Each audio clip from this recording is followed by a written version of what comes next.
ရှင်။ကျမတို့ရဲ့စာပေအစီအစဉ်ကနေပြန်လည်ကြိုဆိုလိုက်ပါရရှင်။စစ်ပွဲဆိုတာလူသားတွေအတွက်အမုန်းတရား၊နာကျင်မှုနဲ့ဆုံးရှုံးမှုတွေကိုပဲတည်ဆောင်လာလေ့ရှိပါတယ်။ဒါပေမဲ့အဲ့ဒီမိသားတွေကြားမှာပဲလူသားချင်းစာနာမှုနဲ့သွေးသားတန်ရုံးစင်ဆိုတဲ့ပတ်မွင့်လေးတွေလည်းပူပွင့်လာတတ်ကြပါတယ်။ဒီနေ့ကျမတင်ဆက်ပေးမယ့်အကြောင်းအရာကတော့မြန်မာစာပေလောကရဲ့ကဏ္ဍဝင်စာရေးဆရာမကြီးဂျာနေကျော်မမလေးရဲ့အထင်ကရလက်ရမတအုပ်ဖြစ်တဲ့သွေးဆိုတဲ့ဝတ္ထုအကြောင်းပဲဖြစ်ပါရဲ့ရှင်။ဒီစာအုပ်ဟာဒုတိယကမ္ဘာစစ်ရဲ့နောက်ဆက်တွဲအကျိုးဆက်တွေကိုနောက်ခံထားပြီးနိုင်ငံရေးလူမှုရေးအမုန်းတရားတွေထက်သွေးသားတန်ရောစင်ကဘလောက်ပိုပြီးနှဆိုင်တယ်လဲဆိုတာကိုမိမောင်းထုတ်ပြထားတဲ့အရာတစ်ခုပါမြန်မာနိုင်ငံမှာသာမကဂျပန်နိုင်ငံမှာပါဘာသာပြန်ဆိုထုတ်ဝေခဲ့ရပြီးရုပ်ရှင်အဖြစ်ပါရိုက်ကူးခဲ့ရတဲ့ဒီဝတ္ထုရဲ့အနှစ်သာရတွေကိုဒီနေ့အချိန်တိုလေးအတွင်းမှာခန်းစားကြည့်ကြရအောင်ပါရှင်ဆက်လန်ရဲ့နောက်ခံကတော့ဒုတိယကမ္ဘာစစ်အတွင်းမြန်မာနိုင်ငံကိုဂျပန်တွေဝင်ရောက်သိမ်းပိုက်ထားတဲ့ကာလပါအဲ့ဒီခေတ်ပြက်ကြီးထဲမှာဂျပန်စစ်ဗိုလ်တယောက်နဲ့မြန်မာအမျိုးသမီးတယောက်တို့ဦးစားဆောင်ခဲ့ကြပါတယ်စစ်ပွဲရဲ့ရန်သူတွေအဖြစ်သတ်မှတ်ထားခဲ့ကြပေမဲ့လူသားချင်းမေတ္တာသက်ဝင်မှုကတားဆီးလို့မရခဲ့ပါဘူး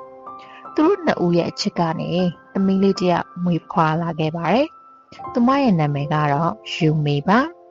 ဒါပေမဲ့စစ်ပွဲပြီးဆုံးသွားတဲ့အခါမှာတော့ကံကြမ္မာကသူတို့ကိုခွဲလိုက်ပါတယ်ဂျပန်စစ်ဗိုလ်ဟာရှုံးနိမ့်သွားတဲ့သူတပ်တွေနဲ့အတူဂျပန်ပြည်ကိုပြန်ရတော့မယ့်အချိန်မှာသမီးလေးယူမီကိုပါခေါ်ဆောင်သွားခဲ့ပါတယ်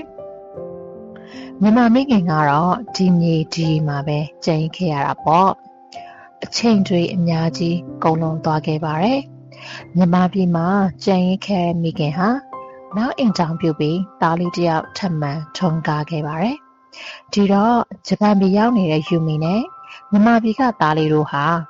မအေတူဖေးကွဲမောင်နှမတွေဖြစ်လာကြတာပေါ့ဆက်လန်အမှန်တကယ်စတင်တဲ့အချိန်ကတော့ယူမီအရွယ်ရောက်လာတဲ့အချိန်မှာပါ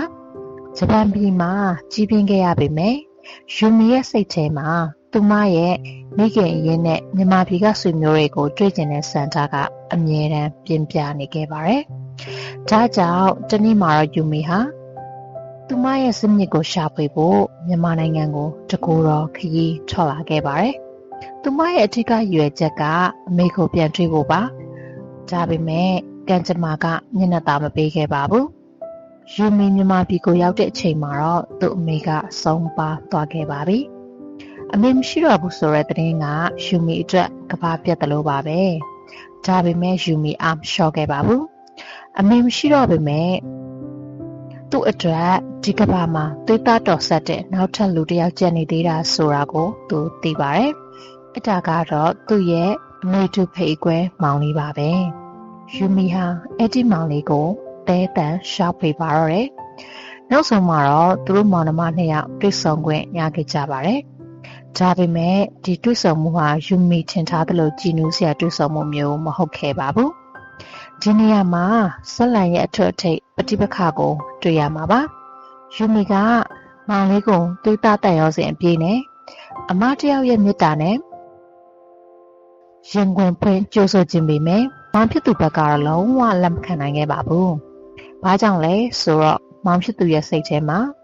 ဂျပန်ဆိုတာမြန်မာပြည်ကိုဒုက္ခပေးခဲ့တဲ့ညက်ဆက်ကြမ်းကြုတ်တဲ့ဖက်စစ်တွေအဖြစ်သာဆွဲမြဲနေလို့ပါပဲ။သူ့ရှေ့ရောက်နေတဲ့ယူမီဟာသူ့အမမဟုတ်ပဲရန်သူသမီးဖက်စစ်သွေးပါသူတယောက်ဖြစ်တာသူမြင်နေပါတယ်။ငါမှဒီလိုမှမျိုးမရှိဘူး။ तू ကငါတို့တိုင်းပြည်ကိုဖျက်ဆီးခဲ့တဲ့ကောင်တွေရဲ့သွေး။ငါအမေကိုစိတ်ဆင်ရအောင်လုပ်ခဲ့တဲ့ကောင်တွေရဲ့သွေး။ဘယ်လိုလုပ်ပြီးငါမှဖြစ်လာနိုင်မှာလဲ။မောင်ဖြစ်သူဟာယူမီကိုအချိန်ချင်းညင်းပယ်ပါတယ်။ရိုင်းရိုင်းဆိုင်ဆိုင်ပြောဆိုဆက်ဆံပါတယ်။ဘာသာစကားအခက်အခဲကလည်းရှိနေတော့ယူမီပြောချင်တဲ့မေတ္တာစကားတွေကိုမောင်ဖြစ်သူကနားမလဲ။မောင်ဖြစ်သူရဲ့နာကျင်ချက်တွေကိုလည်းယူမီကအပြေဝဘောမပေါက်နိုင်ခဲ့ပါဘူး။ဒါပေမဲ့ယူမီကတော့သွေးသားတန်ရောစင်ကိုယုံကြည်သူပါ။မောင်ဖြစ်သူဘလောက်ပဲမုန်းတီးနေပါစေဘလောက်ပဲနှင်ထုတ်နေပါစေသူမမဆုတ်ခွာခဲ့ပါဘူး။မတယောက်ရဲ့စိတ်ဓာတ်နဲ့သိခံနဲ့ပြုစုရဖို့ကြိုးစားတယ် သူမရဲ့မေတ္တာစစ်ကိုမောင်ဖြစ်သူနားလည်လာမဲ့တနေ့ကိုစောင့်မျှော်နေခဲ့ပါတယ်။ဆီယာမကြီးဂျာနယ်ကျော်မလေးဟာဒီဝိထုရဲ့စသိမ်းပိုင်းကိုအရန်ကိုပြည်ပြင်းအောင်ရေးဖွဲ့ထားပါတယ်။အချိန်တွေကြာလာတာနဲ့အမျှယူမီရဲ့စစ်မှန်တဲ့မေတ္တာသိခံမှုနဲ့ရွေးရမှုတွေကမောင်ဖြစ်သူရဲ့မှာကြောနေတဲ့အမုန်းတရားနှလုံးသားကိုတဖြည်းဖြည်းအရေးပျော်ကျလာစေခဲ့ပါတယ်။နောက်ဆုံးမှာတော့နိုင်ငံရေးအယူဝါဒတွေလူမှုရေးကွဲပြားမှုတွေစစ်ပွဲကပြီးခဲ့တဲ့နာကျင်ချက်တွေအားလုံးဟာတေးဆိုတဲ့တန်ရောစင်ရဲ့အောက်မှာဒူးထောက်သွားခဲ့ရပါတယ်။မောင်ဖြစ်သူဟာယူမီကိုရန်သူသမီးဖြစ်ကနေသူ့ရဲ့အမအရင်တရားအဖြစ်လက်ခံလိုက်ပါတော့တယ်။ဒီဝိထုကကျမတို့ကိုပါသင်ခန်းစာပေးခဲ့ပါသလဲ။တေးဆိုတာရိုးရှင်းတဲ့ကောင်းစင်လေးတစ်ခုသာဖြစ်ပေမဲ့သူ့ရဲ့အထိပ္ပယ်ကတိတ်ကိုကျယ်ဝန်းပါတယ်။လူသားတွေဟာအယူဝါဒတွေလူမျိုးရေးတွေနာမည်တွေခွဲခြားပြီးမုန်းတီးနေကြပေမဲ့တကယ်အရေးကြုံရတဲ့အခါလူသားချင်းစာနာမှုနဲ့သွေးသားရင်ချဆိုတဲ့အဓိကသာအရာအလုံးကိုကြော်လွှားနိုင်တယ်ဆိုတာကိုပြသနေပါတယ်။စစ်ပွဲတွေဘလောက်ပဲရက်ဆက်ပါစေလူသားဆန်တဲ့မေတ္တာတရားကသာအဆုံးသတ်မှာအောင်နိုင်စမြဲဆိုတာပါပဲ။ဂျာနယ်ကျော်မလေးရဲ့သွေးဝတ္ထုဟာခေတ်အဆက်ဆက်ရပ်တည်နေမဲ့ကဏ္ဍဝင်စာအုပ်တစ်အုပ်ဖြစ်ပါတယ်။ဒီနေ့ခေတ်လို့ကမ္ဘာကြီးရဲ့နေရာအနှံ့ပြားမှာပဋိပက္ခတွေဖြစ်ပွားနေတဲ့အချိန်မှာဒီစာအုပ်ရဲ့ပေးချင်တဲ့ message ကပို့ပြီးတော့လိုအပ်နေပါသေးတယ်။ကျမတို့တွေမတူကွဲပြားမှုတွေကိုအကြောင်းပြုပြီးမုန်းတီးနေကြမယ့်အစား